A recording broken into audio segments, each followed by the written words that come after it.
বড়াগুলো দিয়ে কিন্তু আমি বেশি ফোটাবো না। রেসিপিটা আপনাদের ভালো লাগবে, চলুন শুরু করা যাক।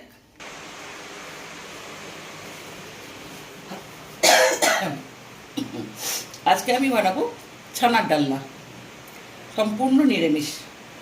তো তার জন্য আমি নিয়েছি দুধটা গরম করা আছে। এবারে আমি দুধটাকে কেটে নেবো।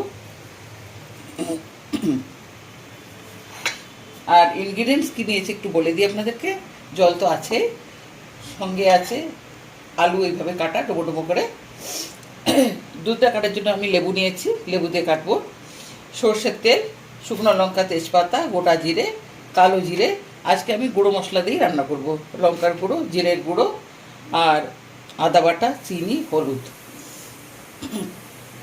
লেবু রসটা আমি বের করে নিচ্ছি, রসটা আমি মিশিয়ে দিচ্ছি।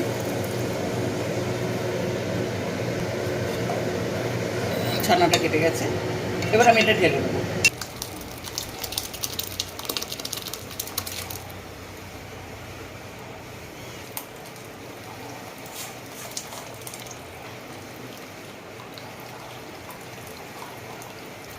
ছানাটা ঢেলে নিচ্ছি,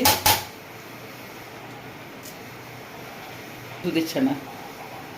এরপরে আমি এটাকে একটু ম্যাশড করব, হাতের তালুর এই পোর্শনটাতে আমি ম্যাশড করব।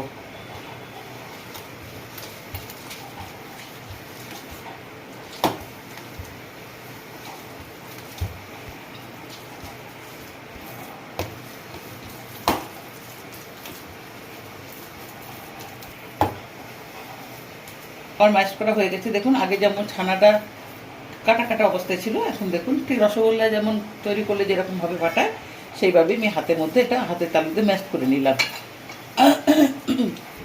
বন্ধুরা, একটা কথা আমি বলতে ভুলে গেছি, ওর সঙ্গে লাগবে গরম মশলা, অবশ্যই ঘি।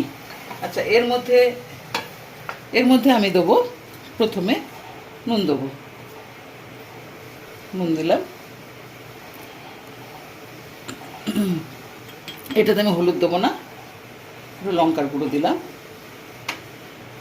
চিনি দিলাম, চিনি, কালো জিরে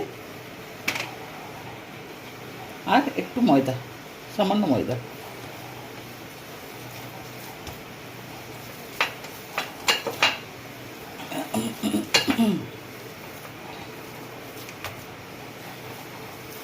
রেখে দিলাম, এমনি রেখে দিলাম, ঢাকা দিলাম না।